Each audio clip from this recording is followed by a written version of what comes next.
창세기부터 요한계시록까지 예수님을 발견하는 새로운 안목의 성경 공부 두란노 성경교실. 저는 요나반의 반장 이도진입니다. 그리고 오늘도 반짝이는 눈빛으로 출석한 전예지 학생과 유지선 학생 함께 하셨습니다. 반갑습니다. 안녕하세요. 이제 선생님을 소개해 드리려고 하는데요. 정답이 아닌 복음으로 요나서를 공부할 수 있도록 우리의 시선을 예수님께로 돌려주실 서정호 목사님 함께 하셨습니다. 안녕하세요. 반갑습니다. 반갑습니다.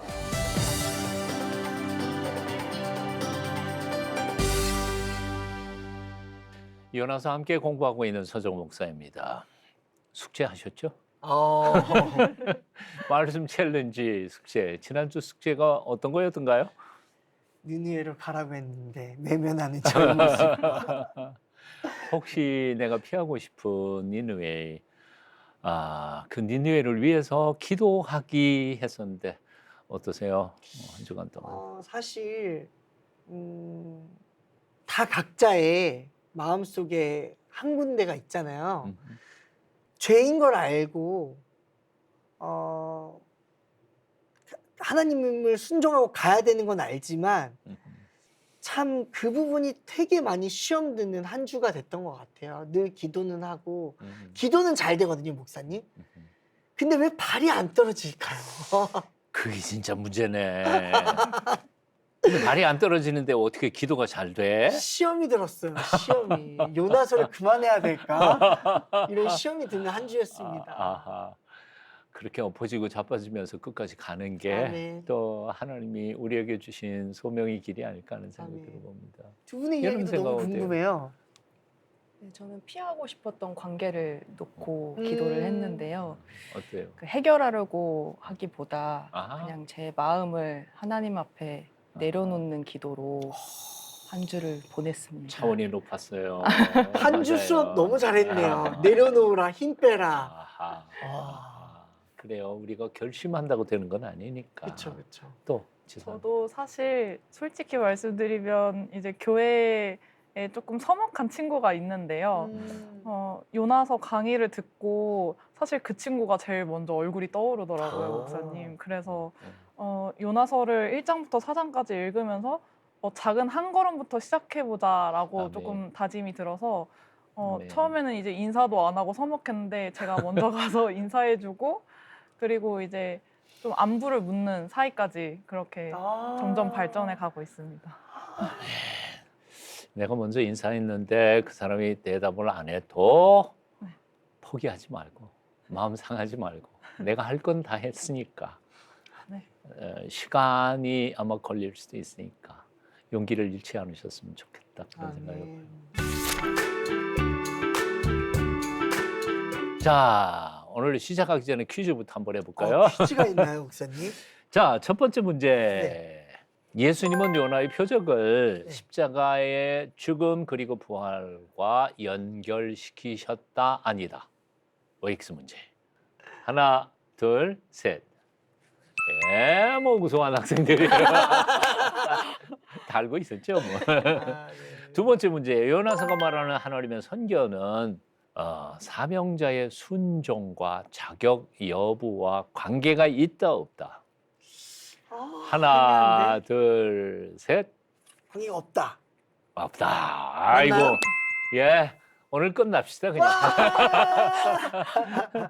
예. 그럼 이제 오늘 말씀으로 한번 들어가도록 하죠. 네.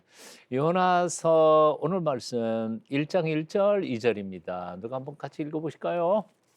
요나서 1장 1절 2절. 여호와의 말씀이 아미떼의 아들 요나에게 임하니라 이르시되 너는 일어나 저 큰 성읍 니느웨로 가서 그것을 향하여 외치라. 그 악독이 내 앞에 상달되었음이니라 하시니라. 아멘. 지난주에 숙제 중에 동사의 동그라미라고 맞아요. 했죠. 어디에다 하셨어요? 아미떼? 일부러 죄송해요. 웃으려고 그런 것 같아서 네. 내가 넘어갈게요. 아미 때는 요나의 아버지의 이름이겠죠. 네. 네. 어디에요? 그것을 향하여 외치라. 단어 하나씩. 하나씩. 아, 1번 1절에 임하니라. 이만이라. 하나님의 말씀이 요나에게 임했다. 동사죠. 네. 임하니라. 또 2절에 가면 너는 일어나. 일어나야 돼. 그리고 쭉 가다가 일어난 다음에 어떻게 해요? 가서 가야 돼요. 네. 그리고 가서 향하여. 외치라. 그게 동사죠. 다 동사죠. 그리고 쭉 보면 뭐 다른 내용도 있긴 있지만 그렇게 중요한 동사들은 아니라고 생각이 돼요. 그러니까 동그라미 치면 임하니라. 하나님의 말씀이 요나에게 임했습니다. 일어나라. 가라. 외쳐라 하는 말씀이죠. 여기 중요한 단어들입니다. 제가 우리는 개역 개정판을 읽었어요. 조금 다른 번역으로 한번 읽어볼게요. 네. 몇 년 전에 아마 2, 3년 전에 새로 나온 새 한글 성경이라는 성경책이 있어요. 그 성경책은 본래 원전하고 순서나 이런 것들을 살려내면서 아주 의미 있게 쉽게 해석을 해서 저는 정말 좋아하는 성경 중에 하나입니다. 한글 성경. 한번 들어보세요. 여호와의 말씀이 아미떼의 아들 요나에게 내려오는 일이 일어났다. 말씀이 내려온 거예요. 그 사실 이제 히브리어 요나서는 히브리어로 돼 있으니까요. 히브리어 맨 첫 단어가 이 요나서의 맨 첫 단어가 바로 일어났다는 동사에서 시작돼요. 그다음에 이제 2절에 보면 일어나 가라. 여기하고 조금 다르죠, 순서가? 네, 달라요. 일어나서 가. 가요. 어디로 가냐면 여기는 니네베라고 그 원문 이름하고 음절을 맞췄는데 니느웨 그 큰 도시로 그렇게 썼어요. 이거 강조 문법이니까요. 일어나 가. 어디로? 니느웨 그 큰 도시로. 그리고 그 도시에 맞서 널리 알려라. 맞서라는 말이 있어요. 우리 개정판에서는 뭐라고 되어 있죠? 그것을 향하여. 그랬죠. 향하여 말하는 거하고 맞서 외치는 거하고 그 뜻이 이미지가 다르죠. 오겠어요? 영어 단어에 있은 against예요. 대항해서예요. 그러니까 그 뜻이 아마 느껴질 것 같아요. 자, 그 다음에 보면 맞서 널리 알려라.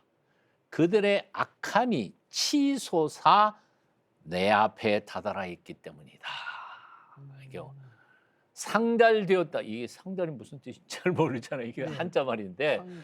요즘 별로 안 쓰는 그쵸. 단어인데 니느웨 백성들이 죄악의 냄새, 그 죄악의 악독한 것이 무슨 뭐 이렇게 올라와 가지고 하나님 보좌 앞에까지 이렇게 냄새가 나서 이 도대체 누가 방귀 낀 거야. 냄새 치석한 냄새에 하나님이 견딜 수 없을 만큼이 되었다는 얘기예요. 이걸 머릿속에 가만히 생각해 보면 이런 상황인 거 이제 이해가 되죠. 자, 1절과 2절 굉장히 짧은 본문이지만 사실은 요나서 전체에 굉장히 중요한 구조가 담겨 있는 거예요. 핵심 포인트군요. 첫 번째 1절은 하나님의 말씀이 요나에게 임했다. 요거를 이제 조금 있다가 좀 더 구체적으로 설명할 거예요. 그런데 그 말씀의 내용은 뭐냐? 첫째 명령이에요. 일어나 가서 외쳐라. 이게 명령이고요. 하나님의 명령. 대상은 누구예요? 니느웨. 왜 외쳐야 돼요?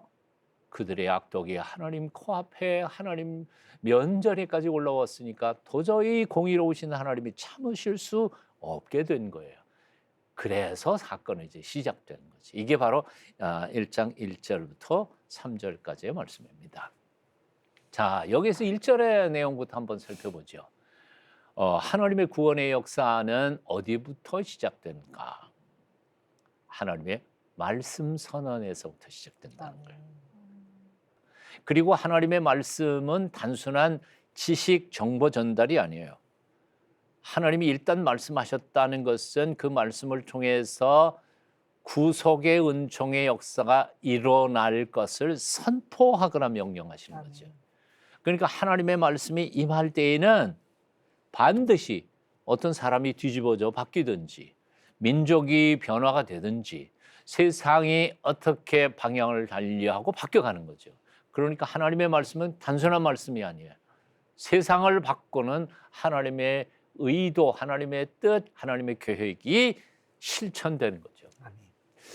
우리는 말씀 그러면 말뿐인 걸로 생각할 때가 많아요. 헨리 나우엔이라고 하는 그 영성신학자는 그런 표현을 했어요. 오늘날은 말이 너무 많아. 뭐 보는 말도 많잖아요. 광고판 얼마나 많아요. 그렇죠. 눈을 어지럽게 하는. 사람들이 말이 너무 많아. 정치인들도 말 너무 많아. 선생님도 말 너무 많아. 그래서 무슨 생각이 마음속에 드냐면 뭐 저것도 다 말뿐이야. 목사님 말씀 들으면서 에이 그것도 목사님도 진짜 믿나? 말뿐이신 거 아닌가? 그래서 이 시대는 말이 능력을 상실한 시대가 됐다. 그래서 하나님 말씀조차도 하나님 말씀 그대로 받지 않고 믿지 않고 의지하지 않게 됐다는 거예요. 그러나 하나님의 말씀은 애초부터 그런 게 아니었어. 창세기 1장 뭐라고 되어 있어요? 태초에 하나님께서 천지를 뭘로 창조했어요? 말씀으로 창조하셨어요. 말씀으로 빛이 있으라 그러니까 빛이 생긴 거예요. 네? 즉 하나님의 말씀은 온 세상을 창조하는 파워가 있는 거예요. 능력이 있는 거예요. 우리가 하나님의 형상대로 지음을 받은 존재들이죠. 그 하나님의 형상대로 지음을 받았다는 것은 요 겉모양일까? 그럼 하나님 눈 2개, 코 하나, 입 하나인가? 하나님은 할아버지처럼 이렇게 계시는 분인가? 그런 외모 형상을 얘기하고 있는 게 아니라 사실 하나님의 속성, 하나님이 사랑이신 것처럼 우리를 사랑의 존재로 지으시고 하나님이 말씀으로 세상을 창조하신 것처럼 우리에게도 말씀의 능력을 우리에게 주실 거죠. 원숭이나 혹은 사실 저는 대학 다닐 때 언어학을 공부를 했어요. 언어 의미론 공부를 했는데 사실 원숭이나 까치나 뭐 이런 침팬지나에도 언어가 있다고 생각했었어요. 예전에 구조주의 언어학에서는. 그런데 촘스키라고 하는 사람이 등장하면서 아니야, 그건 언어가 아니라 단순한 신호야. 인간의 언어는 오직 인간에게만 주신 독특한 능력이라고 하는 것. 그래서 그 변형 생성 문법이라고 하는 아주 놀라운 얘기를 했었는데요. 즉, 뭐 복잡하게 얘기할 거 없어요. 언어 능력은 하나님과 하나님의 형상대로 지음을 받은 우리에게만 있어요. 그런데 우리는 그 말을 너무 쓸데없이 하는 바람에 언어의 파워를 상실해버린 거예요. 하나님의 말씀은 선포되면 그대로 이루어지는 거죠. 이렇게 하나님의 말씀이 아미떼의 아들 요나에게 임하니라. 이것은 엄청난 사건이 시작된 거죠. 하나님의 음성이 어린 사무엘에게 나타났죠. 그렇죠. 그럴 때 이스라엘의 역사가 그 사무엘을 통해서 확 바뀌어 버린다고. 이사야 선지자가 하나님 앞에 성전에서 예배드리다가 누가 우리를 위하여 갈고 하는 음성을 들어요. 그래서 하나님의 구속의 은총이 이사야 선지자를 통해서 계시하시는 사건이 터진 거예요. 기독교 신앙이란 뭐냐? 내가 먼저 하나님 찾은 게 아니야. 하나님 먼저 우리를 찾아오셨어. 내가 먼저 하나님 기도하니까 하나님께서 내게 응답하신 게 아니야. 하나님이 먼저 우리를 찾아오셔서 나 너한테 복 줄게 하신 게 성경의 구속사적인 출발점이었던 거죠. 굉장히 중요한 거예요. 아브라함이 하나님 먼저 찾았나? 아니야. 아브라함이 갈대아 우르에서 우상장수할 때에 하나님이 아브라함에게 나타나셔서 불러내신 거죠. 이게 바로 구속의 하나님의 놀라우신 계획이었던 거예요. 그래서 사도행전 7장 2절 3절에 보면 스데반의 설교 중에 이런 얘기가 나와요. 우리 조상 아브라함이 하란에 있기 전 메소포타미아에 있을 때 영광의 하나님이 그에게 보여 이르시되 내 고향과 친척과 아버지를 떠나 내가 내게 보일 땅으로 가라. 창세기 12장 1절 이하의 말씀은 똑같은 말씀인 거죠. 그래요. 구원의 사건은 언제나 하나님의 말씀으로부터 시작됐습니다. 이 사실을 기억한다면 이제 질문이 하나 있어요. 하나님이 아브라함에게 말씀하셨어. 창세기 보면 이삭에게도 말씀하셔요. 야곱에게도 말씀하세요. 모세를 불러서 모세에게도 말씀하셨어. 쭉 읽어가다가 보면 하나님이 예언자들에게도 말씀하셔요. 요나에게도 말씀하셨어요. 왜 내게는 안 들릴까? 내 마음속에 들려오는 음성들 중에 정말 이건 하나님의 음성인지 마귀의 음성인지 내 생각인지를 어떻게 하면 분별할 수 있을까? 이건 정말 중요한 거 아니에요? 네. 정말 중요한 거예요. 물론 요나서 한 강의에서 그걸 완벽하게 이해할 수는 없을 거예요. 그러나 약간의 힌트는 우리가 함께 같이 나눌 수 있을 거라고 생각해요. 두 번째, 아미떼의 아들 요나에게 임했다. 아미떼는 물론 요나의 아버지의 이름이겠죠. 요나에게 하나님 말씀이 임했습니다. 요나가 누구라고 생각해요? 그냥 상식적으로 옛날부터 들었던. 요나. 어렸을 때 이제 성경 공부 같은데 하면 선생님들이 그 물고기 뱃속에서 기도해서 물고기가 안 삼키긴 했는데 다시 뱉어낸 거기까지는 알아요. 그냥 큰 물고기가 큰 물고기. 요나를 삼켰다. 그리고 요나가 그 안에서 기도했다. 그래서 물고기가 요나를 다시 풀어줬다. 이거 참 어린 어린 유치부 때 그렇죠. 네, 배웠던. 그 얘기들은 다 들었을 테니까. 네. 근데 지금 생각해 보면 요나는 어떤 사람인 것 같아요? 우리 반장님 생각에 느낌이. 하나님이 사랑해서 요나의 기도를 들어주는 사람이 아니었을까? 거기까지는. 네. 오케이. 예지 씨는. 금쪽이. 금쪽, 요즘 말로 금쪽이. 금쪽 사랑을 말 안 듣는. 말한 사랑은 하는데 말 안 듣는 친구를 금쪽이라고 하거든요. 요즘 말로 하는 금쪽이. 생각지도 못했네요. 금쪽이네요. 내 새끼. 요나가 되게 하나님을 많이 사랑했던 사람인 것 같습니다. 사랑했다. 왜냐하면 사랑했기에 그래서 불평도 할 수 있고 하나님한테 직접 이제 투정도 부릴 수 있는 게 아닌가 그런 생각이 들었어요. 자, 요나라고 하는 뜻은 뭘까요? 요나. 그냥 계산 한번 해봐요. 요나. 예, 비둘기라는 뜻이에요. 오. 여기 아버지 이름 아미떼라는 말은 진실, 참 그런 뜻이에요. 진실. 그래서 요나를 히브리어 단어로는 이제 비둘기라고 비둘기라는 이름이 요나인데 그래서 긍정적인 입장에서 해석하는 것은 원수의 나라 니느웨의 아수르의 수도인 니느웨의 평화의 사절단으로 보냄을 받은 선지자 그런 뜻에서 요나 그런 것이 좋지 않을까 그렇게 해석하시는 분들이 있어요. 그럴 수 있겠네요. 근데 그 요나를 부정적으로 해석하는 것도 있어요. 저는 몰라요. 비둘기의 생태는 잘 모르겠는데 변덕이 심하대. 이랬다 저랬다 그런 변덕이 심하고 또 이 고집이 되게 세잖아요. 그래서 부정적인 의미에서의 요나의 성품을 닮았다 그래서 아마 요나라고 붙인 것 아닐까 하는 상상을 해요. 여기서 이제 요나서에 대한 신학자들의 해석도 한마디 언급하고 넘어가는 게 좋을 것 같아요. 네. 요나서는 뭘까? 요나라고 하는 선지자는 딱 두 군데, 뭐 복음서에서 여러 군데 예수님께서 말씀하신 거, 우리가 첫 시간에 얘기했던 것처럼 당신의 죽음과 부활에 대한 예지로서 옛날 사건을 예수님께서 소개하신 그 사건들이 나오는 거죠. 뭐 네. 군대는 복음서에 여러 군데 있지만 사실은 지적은 딱 한 번 하신 거예요. 그런데 비해서 구약 성경이 딱 한 군데 요나의 얘기가 나와요. 그게 몽고하니 열왕기하 14장 25절에 딱 한 번 나와요. 요나에 대한 이야기가. 제가 한번 읽어드리면 이래요. 네.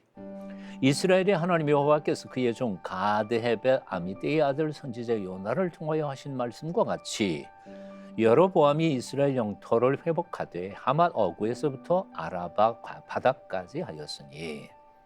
그러니까 이것은 8세기경, 주전 8세기경에 여로보암 2세가 아수르에 빼앗겼던 영토를 확장하고 회복한다 하는 아주 긍정적인 예언을 하신 정말 좋은 선지자로서 요나를 소개하고 있어요.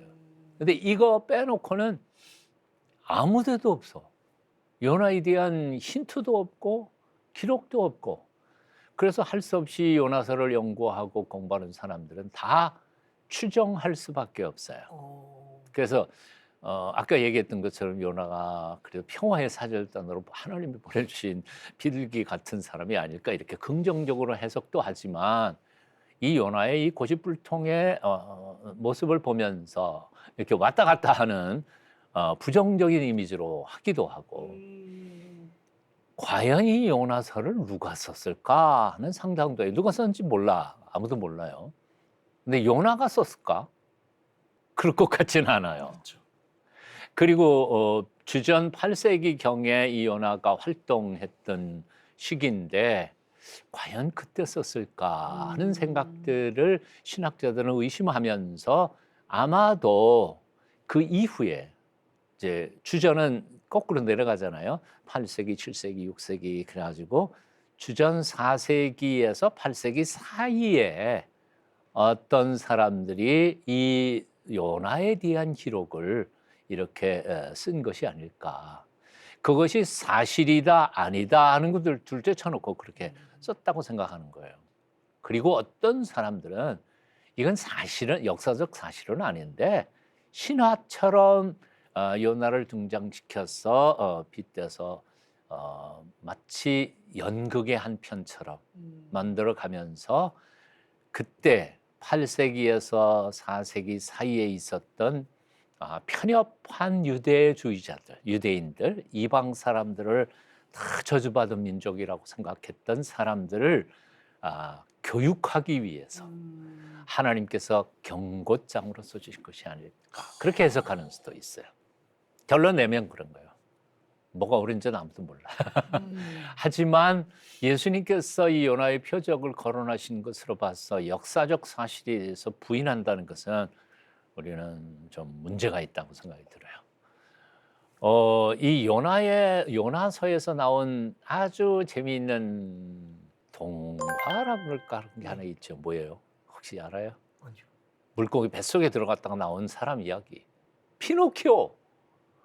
네? 피노키오 몰라요? 알죠. 거짓말해갖고 코 이렇게 피노키오죠. 했던 목각 인형. 피노키오가 어디로 들어갔다 나와요? 고래 뱃속에 들어갔다 나와요 나중에. 피노키오도 그래요? 아유 피노키오를 안 읽어봤구나. 안 아이고 읽어봤어요. 세상에. 그 피노키오라고 하는 동화가 네. 사실은 요나서를 대본으로 빗대어서 해서 만든 거예요? 어린이들에게 대한 교육의 동화로 만들어진 거죠. 이번 기회에 한번 피노키오를 한번 보시면 좋겠다 그런 네. 생각을 해봅니다. 자, 그래서 이것을 가리켜서 이제 다글라스 스튜어트라고 하는 사람은 이것은 아마 교훈적 예언 내러티브라고 해석을 하게 되죠. 그 다음에 그러면 하나님께서 요나를 어디로 보내냐면 큰 성읍 니느웨로 보냅니다. 니느웨 어떤 성일까? 아수르의 수도가 니느웨였습니다. 창세기 10장 11절 즉 홍수 직전에 인류의 홍수 대직전에도 있었던 도시의 이름이에요. 열왕기하 19장 36절에도 이 아수르의 수도인 니느웨에 대한 거론이 있고요. 그러니까 굉장히 오래된 고대 도시 중에 하나였던 거죠. 그리고 이 성이 오늘 본문에도 그렇지만 큰 성읍이에요. 요나서 3장에 가보면 사흘길이라 그랬어요. 사흘길. 얼마나 컸냐면 도시 한쪽 끝에서 저쪽 끝까지 가는데 걸어서 3일을 걸려야 되는 길이라는 거예요. 옛날 어른들 중에는 발걸음이 빠른 분도 있고 적은 분도 있고 그런데 보통 하루 길을 100리라고 생각했어요. 요즘엔 100리 못 걷죠. 그렇지만 옛날에 생각하면 100리 그러면 40km예요. 40km. 그러면 저 사흘길이라면 얼마예요? 300리예요. 3, 40에 120km예요. 도시 하나가 엄청 컸던 거예요. 그래서 큰 성읍. 아수르는 성경에 우리가 아수르 그러지만 일반 세계사에서는 여러분들 뭘로 배웠어요? 아시리아라고 불리죠. 아수르 다음에 나타나는 게 바빌로니아, 바벨론. 바벨론 다음에 나타나는 게 페르시아, 파사라고 하는 데죠. 니느웨를 성격을 따지면 왜 하나님 그 니느웨 악독이 그에게 머물러 왔을까? 예언서에 보면 나훔도 그렇고 이사야도 그렇고 뭐 스파냐도 그렇고 이 아수르에 대한 죄악들이 많이 고발하고 있어요.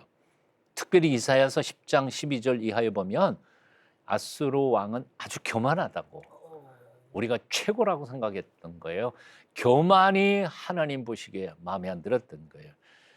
조금 읽어드리면 그래요. 아수르 왕의 완악한 마음의 열매와 높은 눈의 자랑을 내가 벌하리라 하고 이사야 선지자를 통해서 이 말씀을 하셨어요.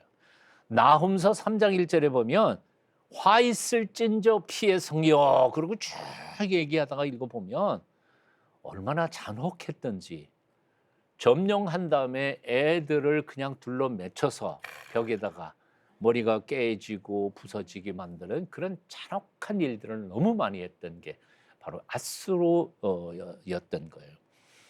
그리고 너무 이기적이었어요. 극도의 이기적인 사람들이 스파냐 2장 15절에 보면 이런 말씀이 있어요. 오직 나만 있고 나 외에는 다른 이가 없다 하고 아수르 사람들이 그렇게 외쳤던 거죠. 결국 오늘 말씀의 끝에 보면 그 악독이 하나님의 보좌에까지 이를 만큼 하나님이 도저히 참을 수 없을 만큼의 악독이 올라왔던 거죠. 그래서 하나님께서 뭐예요? 요나를 시켜서 가! 그리고 가서 외쳐. 그것도 향하여 대적해서 외쳐라고 한 말씀을 하신 거죠. 자, 그런데 여기 핵심이 있어요. 가라, 외쳐라 그랬는데 하나님께서 요나에게 뭘 외쳐야 되는지 내용이 있어요? 없어요? 없어요. 근데 요나는 알았다는 거죠. 뭘까요? 뭐라고 외쳐야 되는 거예요? 정신 차려. 회개해. 회개해. 그렇겠죠. 이제 나중에 3장에 넘어가면 또 다시 나오겠습니다만 그 하나님이 외치기를 원하셨던 메시지가 뭐였을까 한 것 한번 상상을 해봐요. 근데 하여튼 외치는데 결국 회개해. 즉 하나님이 요나를 보내는 이유는 니느웨를 멸망시키기 원해서 보내는 거예요. 살려놓고 싶어서 보내는 거예요. 살려놓고 싶어서. 그렇죠. 아까 얘기했던 이사야나 나홈이나 스파냐나 이런 사람들은 보내지 않았어요. 너희 망해. 그리고 저주만 하나님께서 심판의 선언만 했지 요나처럼 보내지는 않았어. 근데 요나를 왜 보냈냐? 이유는 간단해요. 요나의 메시지를 듣고 그들이 돌아와서 회개하면 난 그들을 용서하고 싶은 하나님의 마음 때문인 거죠.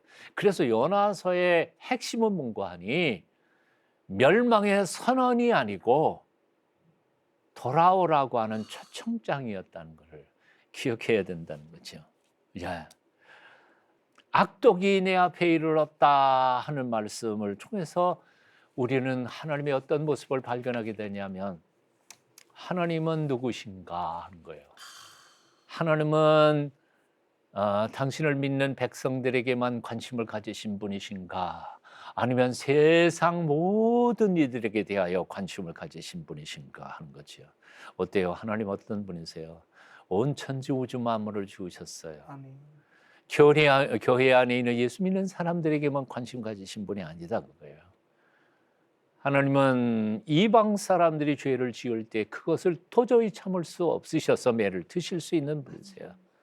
그런데 오늘날 우리 기독교인들은 뭐라고 생각하느냐 하면 하나님은 예배당 안에만 계셔야 돼. 세상 속에 일어나는 일에 대해서는 별로 관심이 없는 분인 것처럼 착각해. 아니야. 오늘날 기독교인들은 세상에서 하나님이 원하시는 일이 무엇인지에 대하여 그 하나님의 마음을 우리가 깨달아야 된다고 생각하세요. 하나님 말씀하시는데 왜 나는 못 들을까? 몇 가지만 소개를 해드리면 그래요. 그동안 정말 하나님 음성 듣기를 사모했나? 그리고 하나님 말씀해 주세요. 듣겠습니다. 그런 적이 있었나? 내 살기 바쁘고 내 재미있는 곳 놀러 다니기 좋아서 하나님의 음성 듣기를 사모하지 않았다는 거예요. 첫째, 그래서 사모하라. 두 번째는 우리가 라디오나 주파수를 할 때 방송국이 주파수하고 나의 주파수하고 맞아야 되잖아요. 하나님은 이런 생각하시는데 나는 이런 생각해, 딴 생각해. 하나님 음성 들을 리가 없죠. 하나님의 마음의 주파수에 나의 삶의 주파수를 맞춰야 된다는 거예요. 들려요. 안 들릴 리가 없어. 말씀하셔. 가장 중요한 것은 하나님과 나 사이에 막힌 담이 있을 때에는 하나님이 아무리 말씀하셔도 난 들을 수가 없어. 막힌 담이라는 게 뭘까? 죄죠. 죄죠. 하나님이 가장 싫어하시는 게 죄니까요. 담을 허물으면 들립니다. 앞으로 이 말씀 들으면서 그렇게 하나님의 신실한 제자와 말씀들로 제자들의 삶을 살아가는 저와 여러분이 됐으면 좋겠다는 생각이 듭니다. 오늘 말씀 이렇게 줄이면서 이런 결단의 문장을 한번 소개를 해드려요. 어린 사무엘에게 그 엘리 제사장이 하나님의 음성을 듣는 방법 가르쳐 줬잖아요.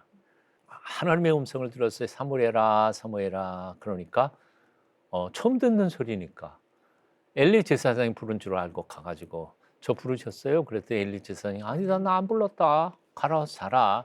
근데 두 번째 또 들리니까 또 가서 물어봤어요. 부르셨어요? 안 불렀어. 근데 엘리 제사장이 가만히 생각해 보니까 얘가 지금 하나님의 음성을 듣기 시작했구나. 너 이번에 또 음성 듣거든. 이렇게 말해라. 말씀하옵소서. 종이 듣겠나이다. 오늘 두 번째 시간의 결론을 이렇게 정했으면 좋겠습니다. 말씀하옵소서.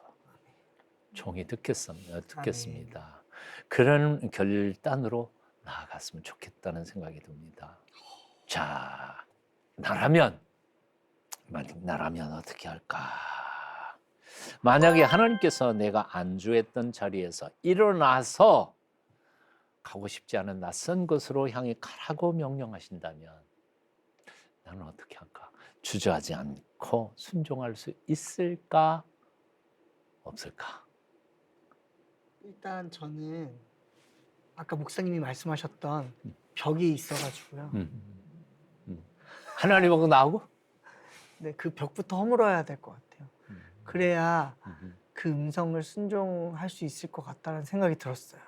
아직 들리긴 들리지만 그 벽이 있어서 방금 딱 느낌이 온 게 하나님이 얘기를 하려면 일단 그 벽부터 허물어야 진짜 하나님의 음성을 들을 수 있겠다는 생각을 하게 됐습니다. 그 마음을 느끼게 해주신 분은 하나님이시니까 참 회개되네요. 그건 감사한 일이고 감사하면서도 예지신 주저하지 않는다고 하는 게 쉽지는 않겠지만 그렇죠. 작게나마 기쁨은 있을 것 같습니다. 어쨌든 간 그 부르심이 결국 하나님의 음성이기 때문에 그 음성이 제 마음에 울렸다는 것만으로 기쁨은 있을 것 같지만 주저는 할 것 같습니다. 당연하죠. 네. 나도 그럴 것 같아. 오늘 말씀 들으면서 우리 지선 씨 혹시 궁금한 거 있으면 말씀해 주시죠. 제가 가끔 기도 제목을 놓고 기도를 하면서 확실하게 하나님께서 말씀해 주실 때도 있지만 가끔은 무응답을 하실 때도 있거든요. 그래서 오늘 말씀을 들으면서 사실 제가 좀 겁이 많아서요, 목사님. 이게 하나님 뜻인지 제 생각인지 확신이 서지 않아서 뭔가 하나님 뜻을 100% 확인하고 그 다음에 나아가야 할지 아니면 이 길이 하나님께서 원하시는 길이 맞는 것 같아라고 그냥 제가 혼자 미리 짐작해서 가도 되는 부분일지 그게 조금 궁금했습니다. 그건 나도 궁금하네요. 근데 사실은 어떤 비법은 없어요. 비법은 없지만 예수님께서 한 번은 이렇게 말씀하신 적이 있죠. 사람이 아버지의 뜻을 행하려 하면 이것이 하나님께로부터 온 것인지 나로 말미암은 것인지를 알게 되리라. 즉 무슨 얘기인가 하니 하나님의 뜻인지 아닌지는 내 마음 중심에서 정말 이런 동기가 있을 수 있는 거예요. 정말 하고 싶지 않아 이 일은. 그래서 나는 잘 모르겠어. 이거 하나님의 뜻 아닐지도 몰라. 즉 도망가기 위한 한 핑계로 하나님의 뜻을 모르겠다라고 느낄 때 이 동기가 이건 사실 하나님 뜻 행하고 싶지 않은 거거든. 무슨 얘기인가 하니 청년 시절에 그랬다고 내가. 청년 시절에 하나님 뜻 알고 있어 나는. 해야 될 줄 알아. 그런데 정말 가고 싶지 않아. 그래서 확실한 표징을 보여주기 전까지는 안 할 거예요. 근데 나중에 깨닫고 보니까 분명한 건데 내가 도망가고 있었던 거죠.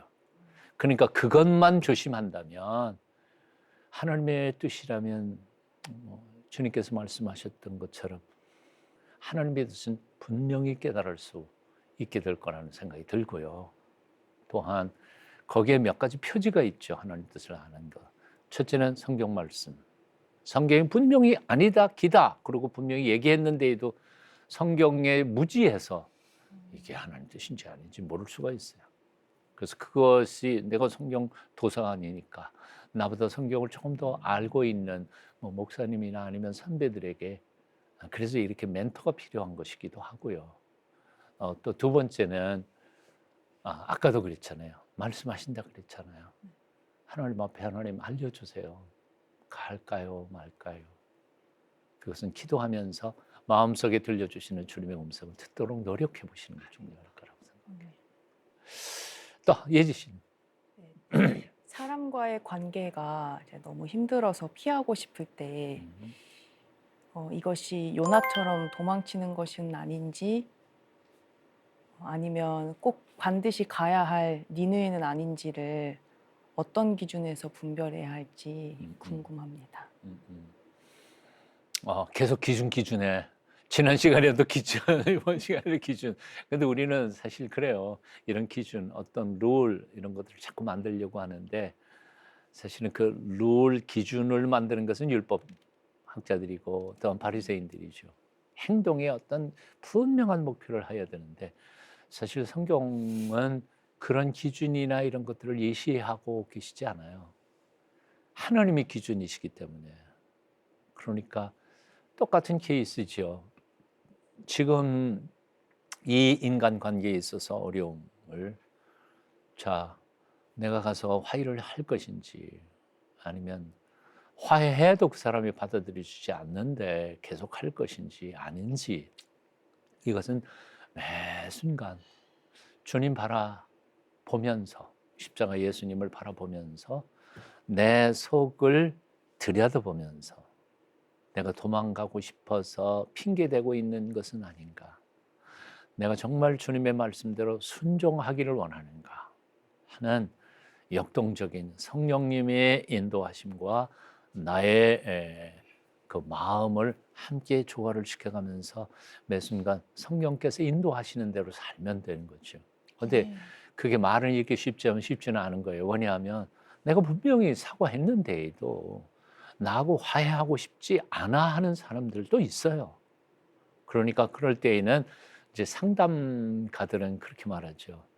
해결하려고 그러지 말어. 해결하려고 그러면 더 상처를 받으니까 있는 그대로 덮어놔. 하나님하고 너하고의 관계만 분명하다면 괜찮아. 상담 쪽에서는 그렇게 얘기할 수 있죠. 근데 좀 더 깊이 들어가면 그렇게 외적인 현상만 내는 게 아니니까 내 마음 깊은, 내 영적 깊은 속에 그 사람에 대한 미움의 뿌리가 남아있어서 핑계대고 가까이 가지 않으려고 하는 때도 있으니까. 그래서 우리가 매 순간 기도할 필요가 있는 이유가 있는 거죠. 자, 사실 이렇게 오늘 말씀 배우면서 이런 믿음의 교제 그리고 이런 이렇게 말씀 공부하는 이 자리가 너무 행복한 거예요. 또 맞아, 행복해.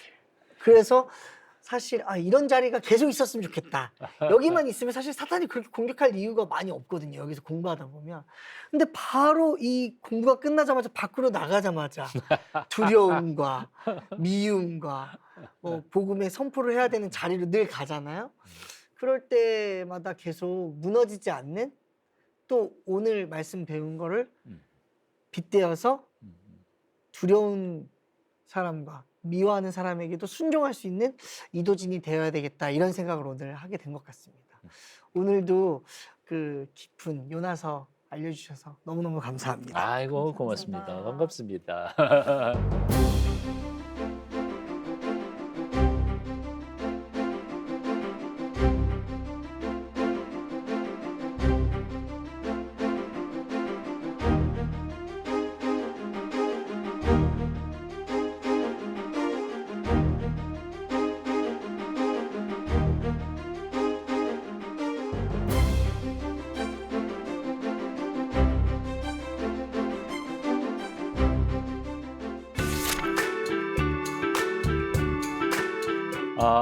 자 오늘 말씀 챌린지 숙제.